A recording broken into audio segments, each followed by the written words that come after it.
Hey friends, I'm back with a new book that I just got called The Floating Field, How a Group of Thai Boys Built Their Very Own Soccer Field. Now this is another true story. These boys live in Thailand. They live on an island and there's not enough open space for them to have a soccer field. So they got an idea and let's see what happens.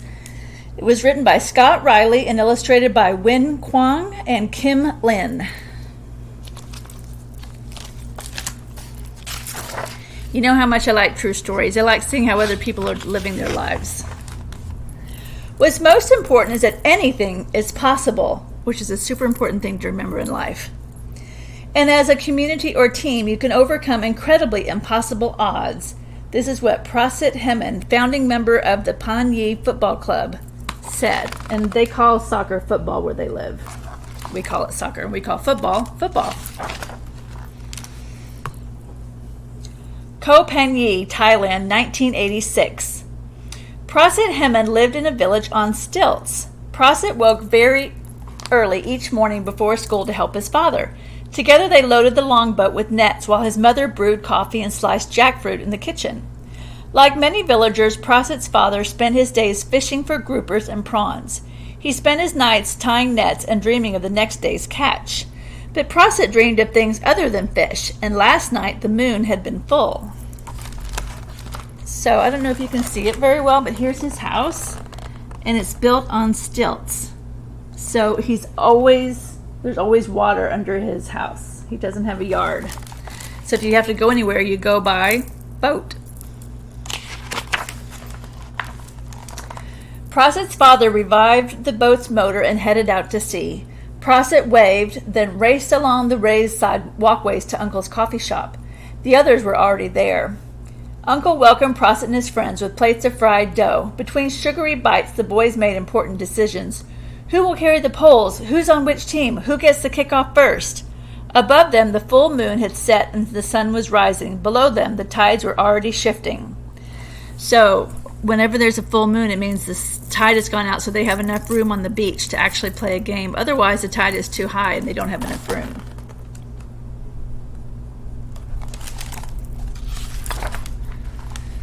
The moment school ended, the boys rushed to the pier. The tide was finally out and a sandbar glistened in the distance. The boys jumped into a boat and paddled furiously. Prasit and his friends planted the poles and got into position.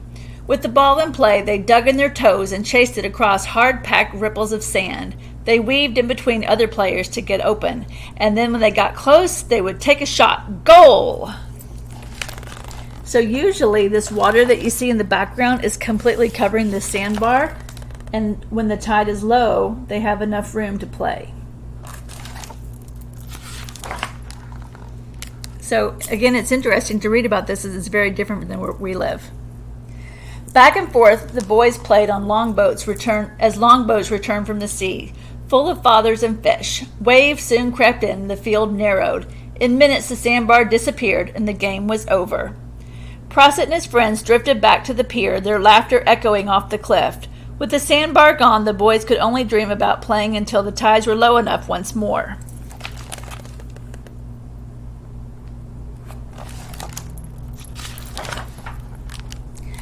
But this month, the boys had still watched the game they loved. The World Cup was on, and the teams from across the globe were playing in a far-off place called Mexico.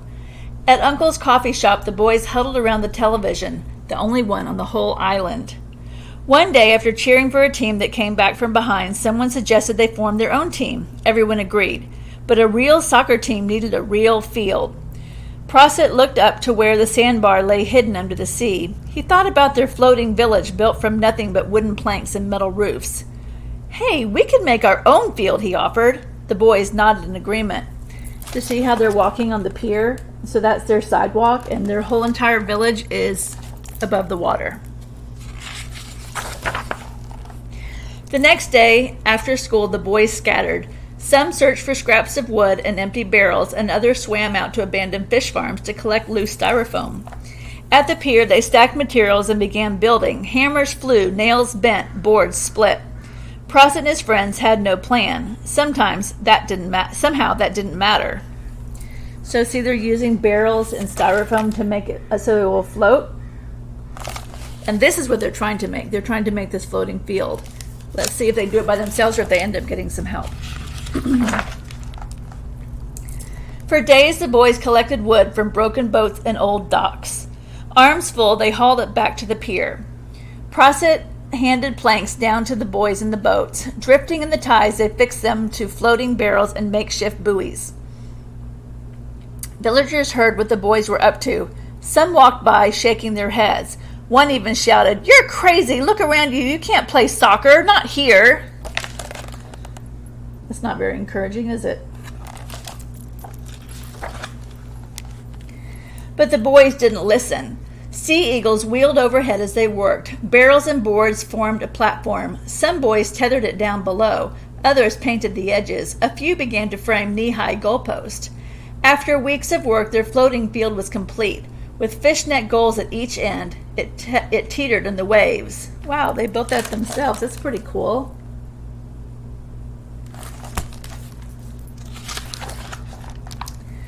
No longer needing the moon to tug at the tides, Prosit and his friends headed straight to their field each day after school. Loose boards and bent nails forced fancy footwork. So did the field's sidelines. When the ball bounced into the water, the kicker had to follow. With the ball in play, they bounced on their toes and chased across rickety boards. The ball moved faster now, and the boys raced to keep up. They weaved in between other players to get open, and when they got close, they took a shot and goal!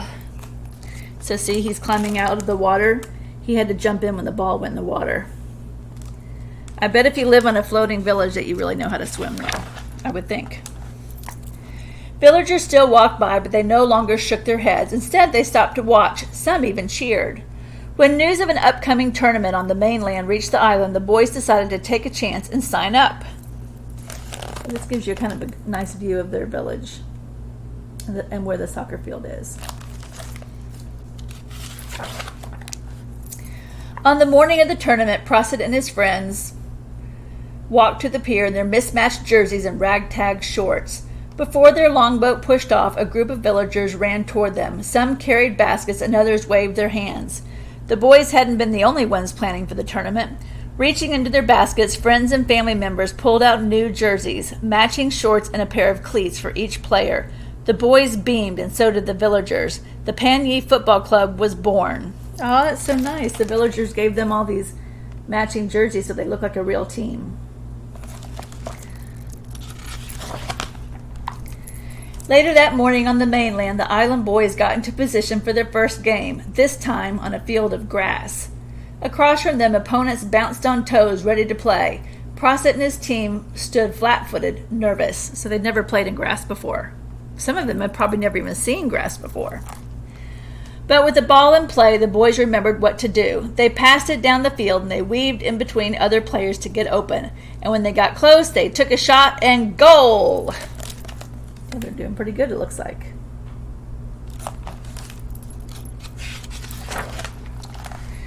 By the afternoon, after winning several games, the Pan Yi Football Club had reached the semifinals. Once again, Prosit and his team lined up and waited for the referee's whistle. As the game began, the sky darkened. Within minutes, sheets of rain came pouring down, drenching uniforms, filling cleats, and flooding the field. The other team adjusted. Prosit's did not. At the half, the Pan Yi Football Club was down 2-0. The boys sat silently on the bench, raindrops pelting their heads. They needed to turn this game around. They look kind of discouraged, don't they?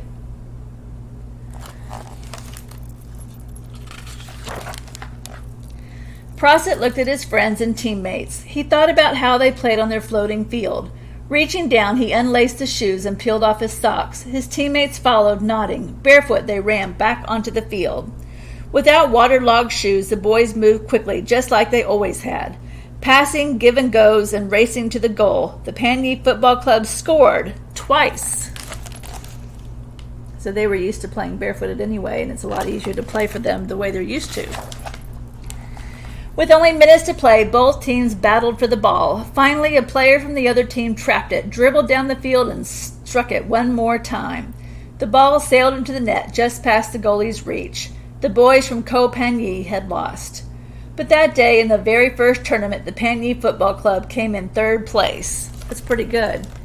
They'd never played on a real soccer field before, and a lot of them had probably never even been to the mainland. On their way back home, Prosit and his teammates yelled and cheered over the boat's rattling motor. As the boys drifted back to their pier, their laughter echoed off the cliff once again. But this time they didn't have to dream about when they'd play next. They had their floating field where they could play the game they loved whenever they wanted.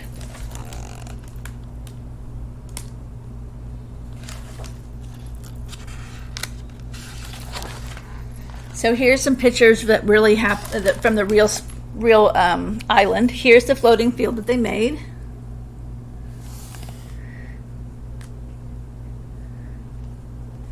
Here's a roughly built field from their school.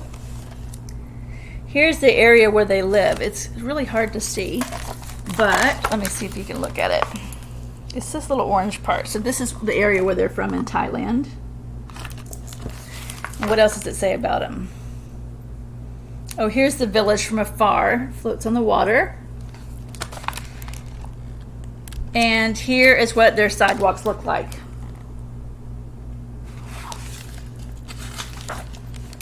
So as I always say, any good nonfiction book will tell you lots of information. So here with the pictures I showed you is a lot of detailed information about what their life is like where they live and how they built their field. Here is Prosit is the little boy who was the main character. This is what he has to say. Here are some of the words that they'd like you to learn about the story. And here's the bibliography, which means books that you can read to get more information.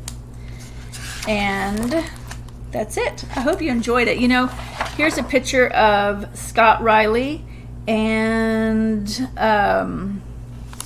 let's see, is that Prosit? Yep, that's him. So this is the little boy when he grew up. I really like learning about new cultures, as I tell you all the time, and I thought this was really interesting because I didn't really think about floating villages before, and it's really cool that they were able to make their own field. And I like what he said at the beginning, that anything is possible, and that's an important thing to keep in mind as you go through life. I hope you enjoyed the story. Happy reading, friends.